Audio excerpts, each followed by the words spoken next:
Get ready. 5 seconds. Start. Sir, I should like to deal with some of the recommendations of the committee, particularly their observations in regard to closer coordination between the central government and the state governments.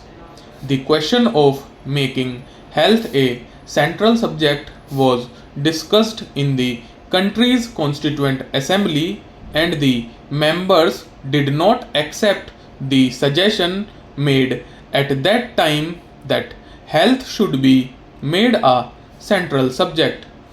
It is primarily a state subject, but it is also in the concurrent list. But, sir, we feel that this was reflected this morning in the answers of the Minister of Health to a short notice question on cholera in Odisha, that there is not sufficient coordination between the central government and the state governments. Cholera has broken out in Orissa.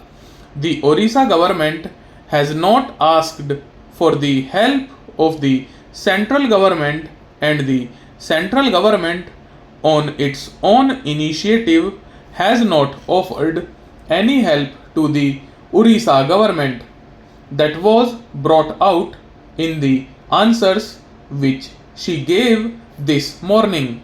Sir, if we have to maintain a fairly high standard of health in our country, it is necessary that there should be a much closer contact between the state governments and the central government, and my suggestion in regard to the recommendations of this committee is that whatever might be the constitutional position, there should be a central government health advisor at every state capital to advise the state government to find out the difficulties of the state government and to seek remedial measures if it is within the power of the central government. The committee makes a suggestion about regional directorates that may not be feasible, but certainly it is possible for government to appoint an advisor to represent it in the state capital.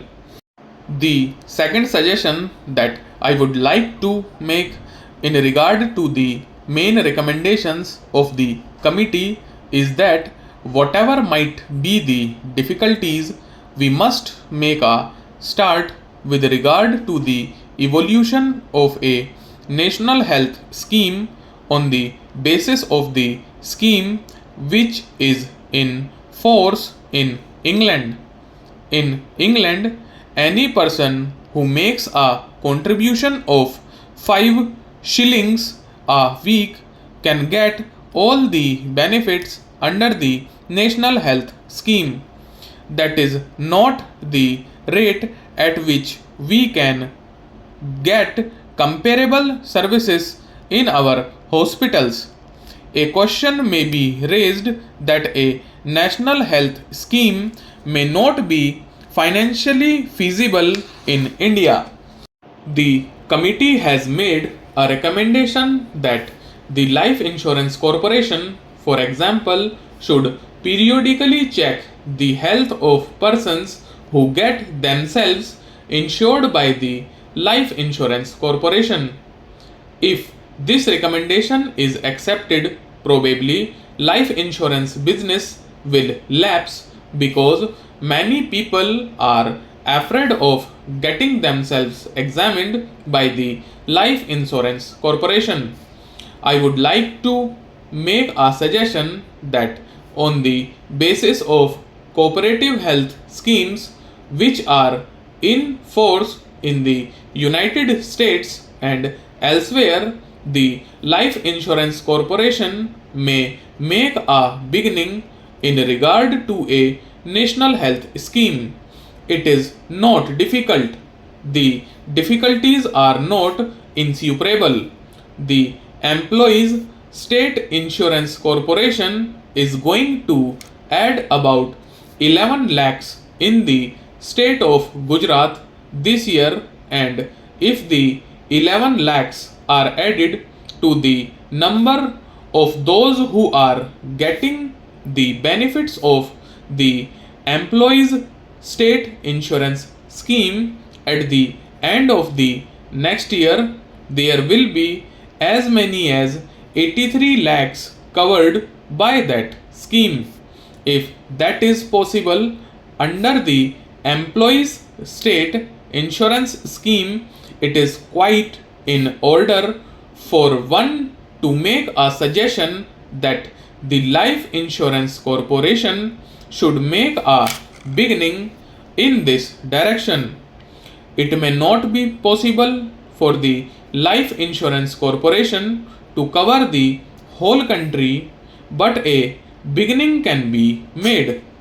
I would like to refer also to the recommendation made by the committee in regard to the medium of instruction in the medical colleges. The committee has recommended that English should be the medium of instruction in medical colleges and English should be the medium of instruction for nurses also. I am not in agreement with the committee's recommendation that the nurses should be taught in English. Nurses have got to deal with people who may not know the English language. As far as doctors are concerned, if this country has to keep itself abreast of other countries in the world of medicine, it is necessary that the English medium should be retained.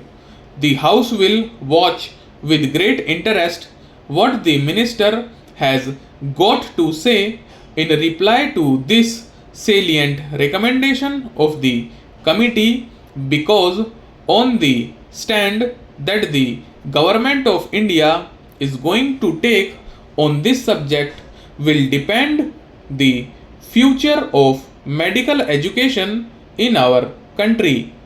I would like to make an observation that somehow doctors feel that the standards of medical education are going down in every state on account of the forces of nepotism and favoritism being at work in regard to the selection of professors in medical colleges and in regard to the general apathy of students to receive instruction from teachers.